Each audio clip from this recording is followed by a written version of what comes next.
The Last Goodbye. Emily and Noah had always been meant for each other. Their love story began in high school, in a sleepy town nestled between Golden Hills and California. They were the couple everyone admired, perfect together, like two halves of the same whole.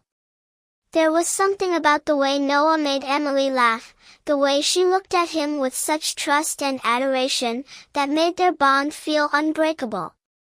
They spent every moment they could together, exploring their town, dreaming about the future, and planning their lives as if nothing could stand in their way. Noah had always been the adventurous one. His passion for art and photography had set him on a path to greatness, and when he was accepted to a prestigious university in New York, it felt like the universe had opened doors for him. Emily, on the other hand, was content with her quiet life. She wanted to write, to share her stories with the world, but she loved the little town they'd grown up in. It was where her heart felt at home, and where Noah was. The decision to go to separate places was heartbreaking, but Emily knew that Noah had a dream that was bigger than their small town. And he knew Emily had one, too. "I'll be back every holiday," Noah promised, kissing her gently beneath the old oak tree where they had shared their first kiss. "And I'll write you letters, I swear." Emily smiled, trying to hide the tears that threatened to fall. "I'll keep every single one, Noah. And you'll always have a piece of me." But as the months went on, the distance between them started to feel more real. The calls became less frequent, the messages shorter. At first, it was just the busy schedule of college life and Emily's own commitment to her writing, but soon it became more than that. There were new friends in Noah's life, new experiences that Emily couldn't be a part of. She heard stories of his late-night art exhibitions, the dinners with people who shared his passion. Emily was happy for him, but a small part of her couldn't help but feel that she was being left behind. One night, after weeks of silence, Emily sat on the porch of her house, looking out at the stars. She had written him countless letters that she never sent, her words spilling out like the emotions she could no longer keep inside. But she could never find the courage to send them. What would she say? That she missed him? That she loved him? She knew he must be too busy, too wrapped up in his new life to care about the girl he left behind. The phone buzzed in her hand, pulling her out of her thoughts. It was Noah. She hesitated for a moment before answering. "Hey," she said, trying to keep her voice steady. "Hey, Noah replied, his voice distant, like he was far away, even though they were only a few thousand miles apart. "How have you been?" Emily paused. "I've been good. Busy with writing." Goodbye, Part 2. Months passed since Emily received Noah's letter. She kept it in a small, weathered box beneath her bed, hidden away with all the other remnants of their love, photographs, a crumpled concert ticket, a note he had written her during their senior year. Each item was a relic, a piece of a past that seemed both so close and impossibly distant. The small town of Riverton, where Emily had spent most of her life, had not changed much. The streets were still lined with old oak trees, their leaves beginning to turn gold as autumn approached. The sun still set behind the hills, casting an amber glow over everything. But it felt different now. It felt empty. The things she once found beautiful no longer carried the same warmth. Every corner seemed to whisper Noah's name, every quiet street a reminder of the life they had once dreamed about together. Emily had thrown herself into her writing, desperate to fill the void that Noah's absence had left. She had written a novel, a love story, of course, but it wasn't just about love. It was about the pain of losing someone, the heartache of knowing that the future you had imagined would never come to be. She spent hours at the local cafe, the one where Noah had taken her on their first date, sipping coffee and typing away on her laptop. Her fingers flew over the keys, but the story felt incomplete.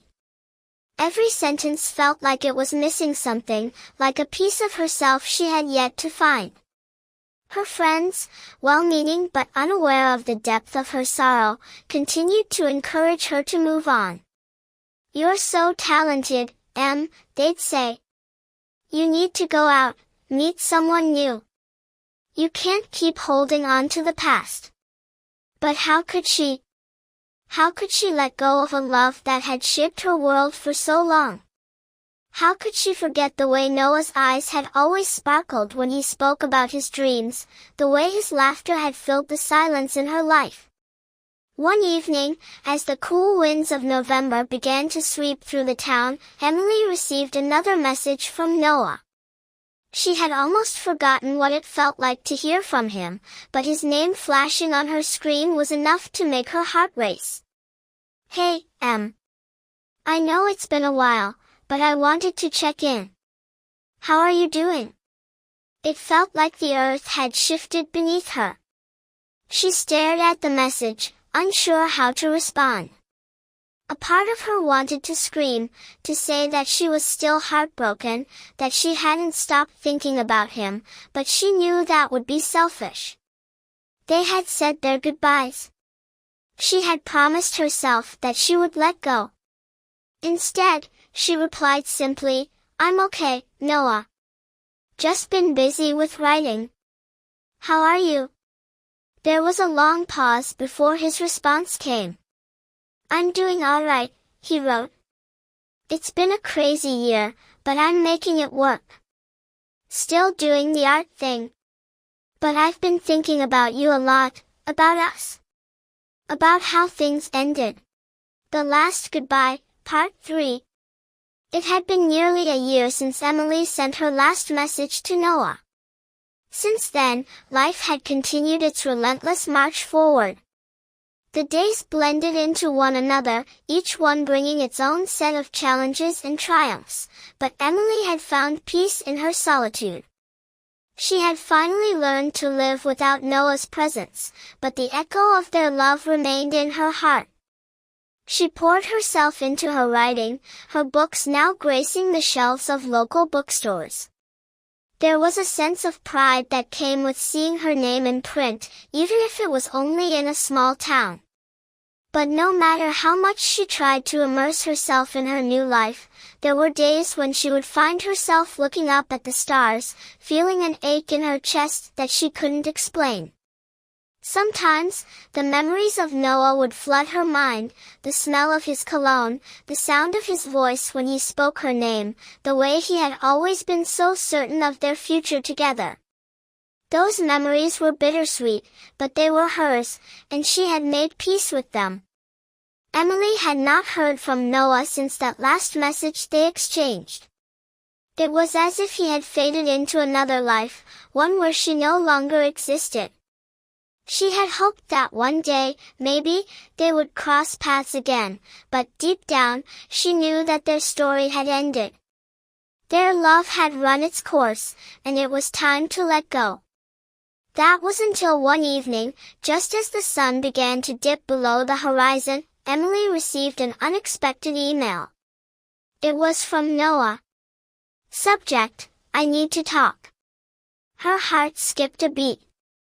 She hadn't seen Noah's name in her inbox in months, and for a moment, a flood of emotions crashed over her.